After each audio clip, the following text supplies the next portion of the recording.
Assalamualaikum warahmatullahi wabarakatuh.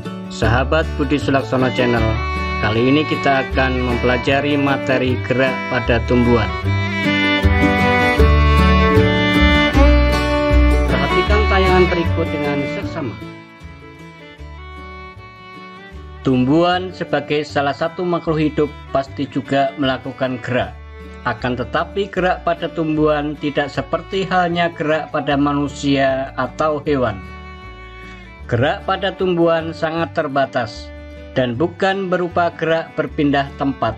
Gerak pada tumbuhan hanya dilakukan oleh sebagian dari bagian tubuh tumbuhan. Gerak pada tumbuhan pada umumnya tidak dapat diamati secara nyata karena berlangsung lambat dan terjadi pada bagian tubuh tumbuhan atau sel tumbuhan. Tumbuhan melakukan gerak hanya sebatas menanggapi rangsangan dari luar. Rangsangan dapat berupa sentuhan, cahaya, gravitasi bumi, dan bahan kimia.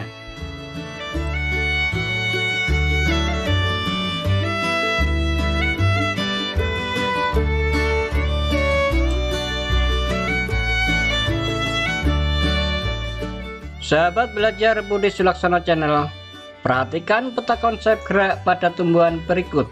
Berdasarkan jenis rangsang yang diterima, gerak pada tumbuhan dikelompokkan menjadi 3, yaitu higroskopis, esionom, dan endonom.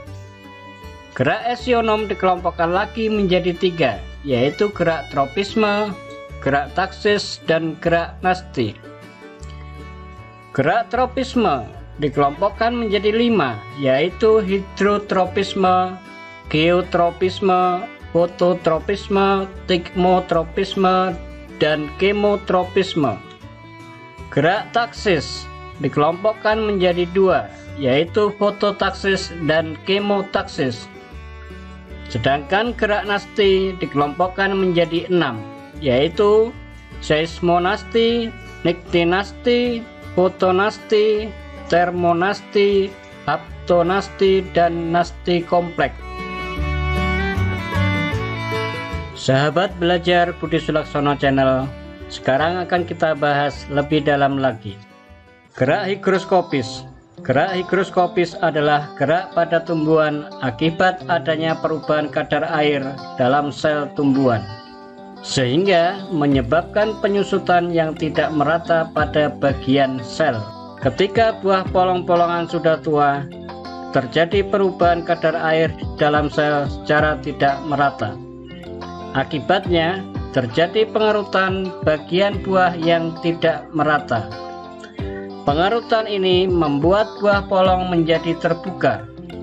Membukanya buah polong tersebut merupakan salah satu contoh gerak higroskopis.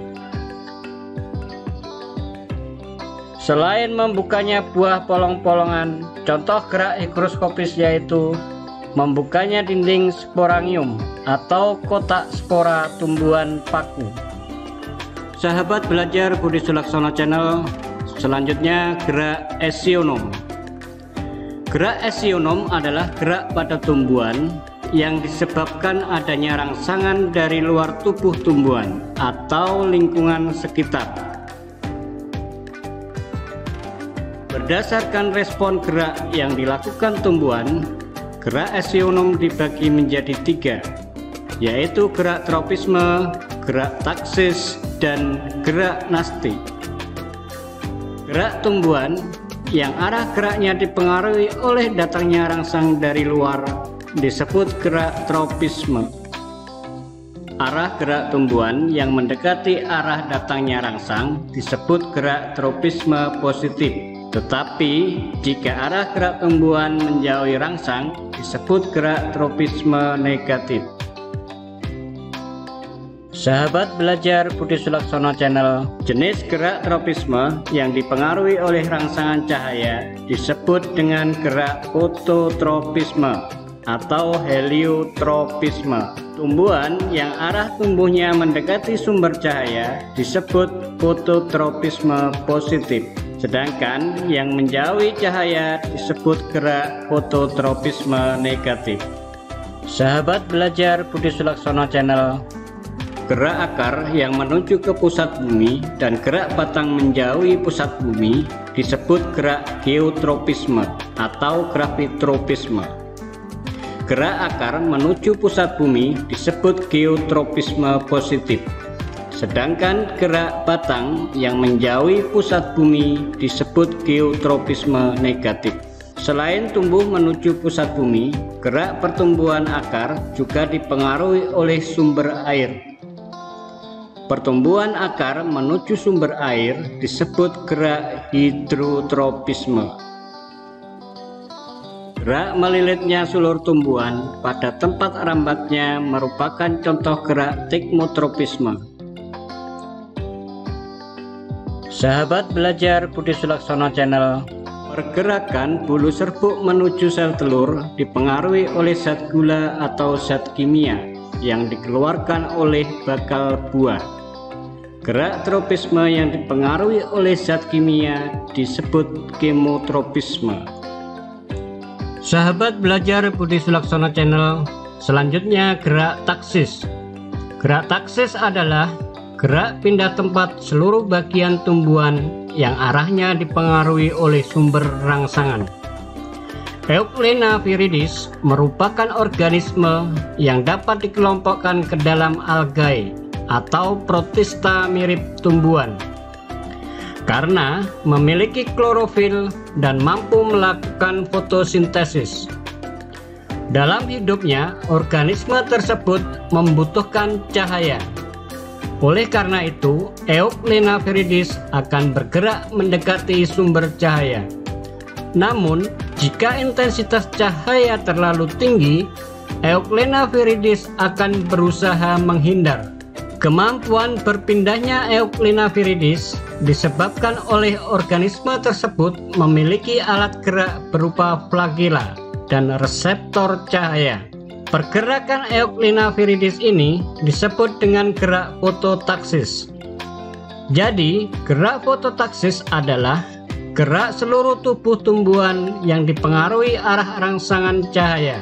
Contoh gerak taksis lainnya adalah gerakan spermatozoa tumbuhan lumut dan paku. Tumbuhan lumut dan paku bereproduksi secara seksual, akan menghasilkan sel kelamin jantan yang disebut spermatozoid.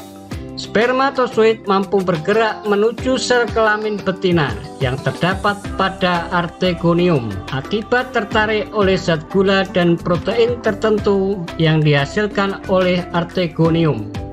Pergerakan spermatozoid tersebut merupakan contoh gerak kemotaksis.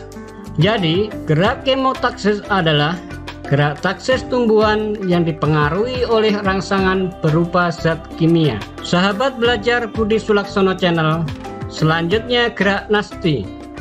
Gerak nasti adalah gerak tumbuhan yang tidak dipengaruhi oleh arah datangnya rangsang. Berdasarkan jenis rangsangannya, gerak nasti dapat dibedakan menjadi beberapa jenis. 1. Gerak seismonasti. Gerak seismonasti adalah gerak nasti tumbuhan yang dipengaruhi oleh getaran atau sentuhan. Contohnya, gerak menutupnya daun putri malu saat disentuh.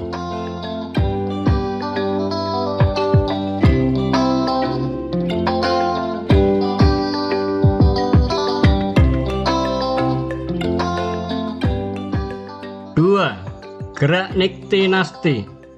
Gerak niktinasti adalah gerak nasti tumbuhan yang disebabkan oleh rangsangan berupa gelap. Pada malam hari, daun tumbuhan lamtoro akan menutup dan akan membuka saat siang hari. Pergerakan daun tumbuhan tersebut akibat adanya rangsangan berupa kondisi siang hari dan malam hari. Gerak yang demikian disebut gerak niktinasti.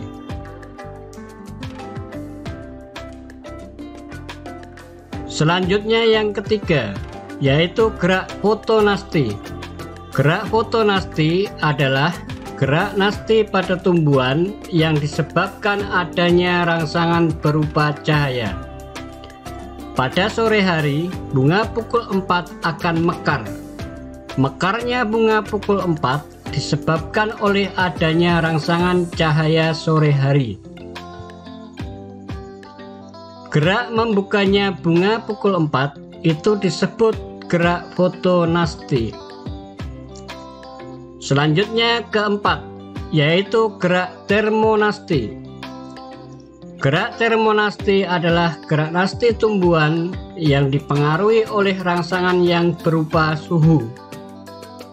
Bunga yang hidup di daerah yang memiliki 4 musim seperti bunga tulip yang banyak ditanam di benua Eropa hanya dapat mekar di musim semi.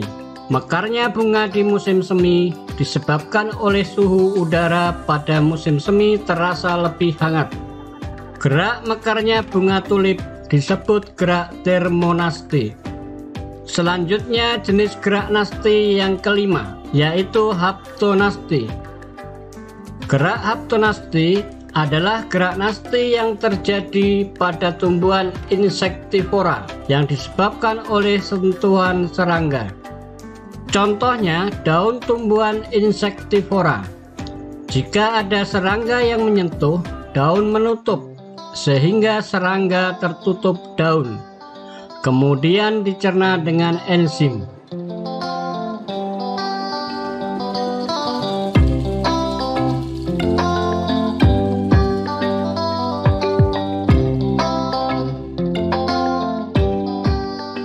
Yang keenam, gerak nasti kompleks.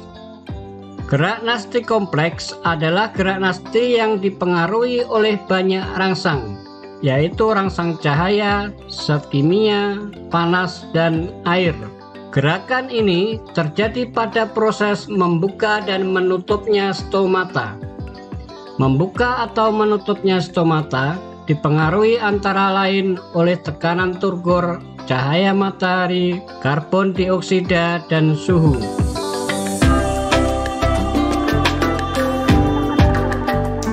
Sahabat belajar Budi Sulaksono Channel, selanjutnya gerak endonom. Gerak endonom adalah gerak tumbuhan yang dipengaruhi oleh rangsangan yang berasal dari dalam sel atau tubuh tumbuhan. Jika kamu mengamati daun tumbuhan Hydrilla verticillata, kamu akan melihat struktur seperti dinding tembok yang di dalamnya terdapat butiran bulat berwarna hijau.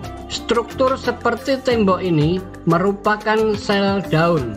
Di dalam sel daun ini terdapat cairan yang disebut sitoplasma. Dalam sitoplasma terdapat butiran bulat berwarna hijau yang disebut kloroplas. Jika kamu mengamati kloroplas ini secara cermat, kamu akan melihat kloroplas tersebut bergerak berkeliling atau berotasi di dalam sel yang disebut gerak siklosis.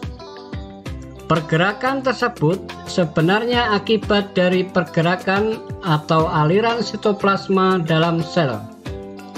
Gerak ini terjadi secara spontan dan berasal dari sel tumbuhan tersebut. Demikian tadi penjelasan tentang gerak pada tumbuhan. Sekian dan terima kasih. Semoga bermanfaat. Sampai jumpa di materi berikutnya. Assalamualaikum warahmatullahi wabarakatuh.